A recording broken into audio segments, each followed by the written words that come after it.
I don't follow movie news. I mean, when I get a Midnight Edge recommendation in my YouTube feed, I consider it, and most of the time I watch it. But I generally don't care about actors and actresses and directors' life outside their work. I also don't want to know what I'm going into. I'd prefer if someone could just tell me if I'm going to like a movie or not. That's kind of like what I hope to do with these videos. To tell you if you will like something without really telling you anything about it. I'm not sure it works, but I hope so. Maybe I need to tweak the formula somewhat.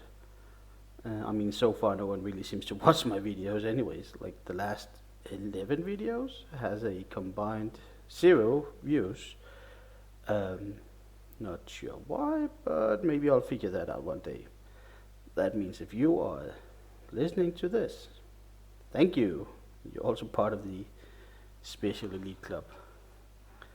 Um, I also don't really watch trailers and announcements. I feel like they give away too much. Um, that's also why I don't put trailers on my videos about movies and series. I did that on some of the previous ones. I mean, YouTube was being all kinds of annoying with a lot of copyright claims on those, so why even bother? Um, but I just felt like something was missing here next to my portrait in, I guess we call it negative space or whatever. But fine. Like, I just realized that I don't like watching trailers, so why am I showing trailers in my videos? I mean, especially for superheroes, I feel like a lot of the surprise has been traded for certainty. Like Marvel will announce, hey, we're going to make 5 movies about these characters, and these are the stories we're going, or the comic books. Um, like, remember the Wonder Woman in Dawn of Justice trailer? I'm getting a bit sidetracked, but most movies are 2 hours or less, and they are on a streaming service you're already paying for. So, in a sense, they're free. So you might as well just get to it. Is my opinion. Stop scrolling and start experience. In worst case, if you really uh, don't want to like quote unquote waste time, you can always stop after roughly 7 minutes.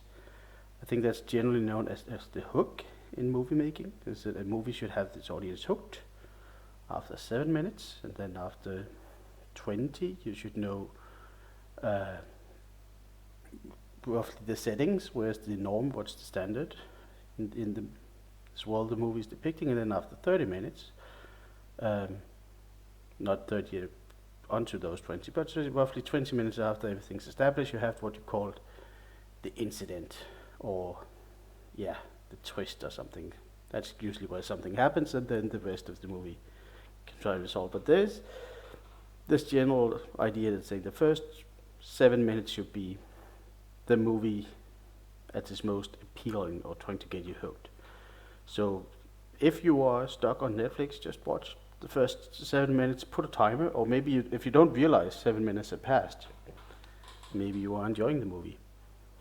I'm getting awfully sidetracked here. Um,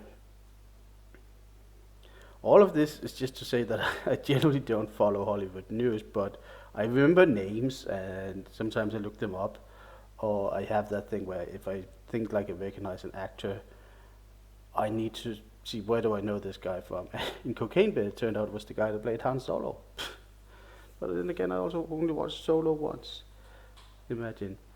Um, but the first day was actually for, and you've probably seen as well, as director for Cocaine Bear. When I see Elizabeth Banks, I think, yeah, Elizabeth, I get curious. Like the voice of Wildstyle from the Lego movie, the woman that complained about men watching Charlie's Angels movies is now making Cocaine Bear. Oh, okay, she directed movie 43. That might explain that. And she was in Brightburn too. That movie's worth a watch. Okay, I'll promise I'll get into Cocaine Bear. Have we talked about the promise of the premise? I feel like we have. If if a movie is called Monsters v Aliens, I better see some monsters fighting aliens. If the movie's called Batman v Superman and I get 8 minutes of Batman v Superman, well, you get the picture.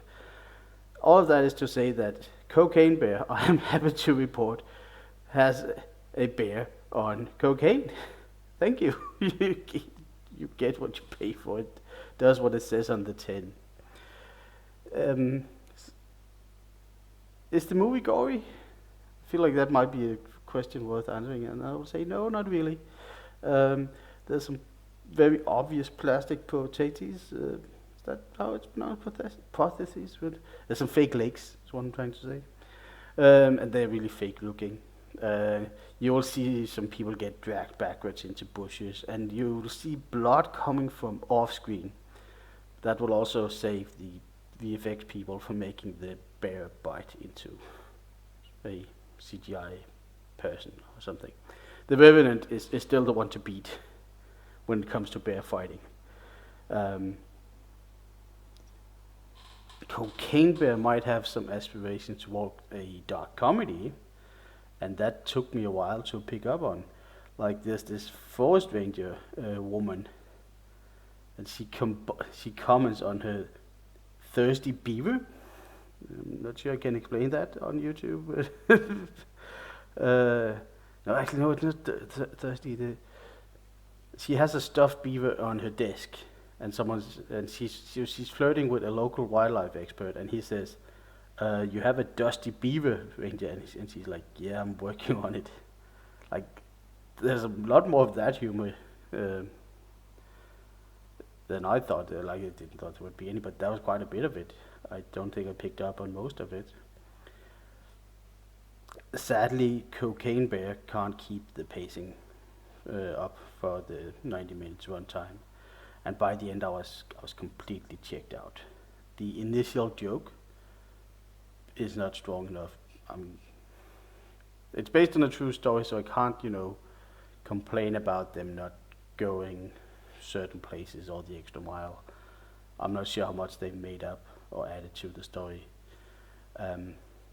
Also, if you cringe, in lack of a better word, or get annoyed about stupid people in movies, like the type that finds some mangled corpses but then shows absolutely no no sense of self-preservation.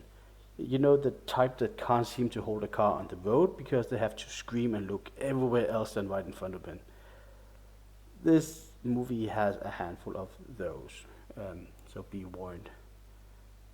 I will still say though, satisfy your curiosity. The first half, 2/3, they're somewhat riveting. I was into it, to say, but the novelty of a bear on cocaine wears out before the credits. At least it did for me. But hey, I had a curiosity. I was like, wow, Cocaine Bear sounds amazing. And now I watched it. That's how this works. You should do the same, just don't expect to take. Do you expect anything if I tell you we're gonna watch a movie called Cocaine Bear? Do you expect to have any big, profound experience? But you will have a good time. I had mostly a good time watching Cocaine Bear, so I can recommend it on that premise. Anyway, thank you for stopping by today.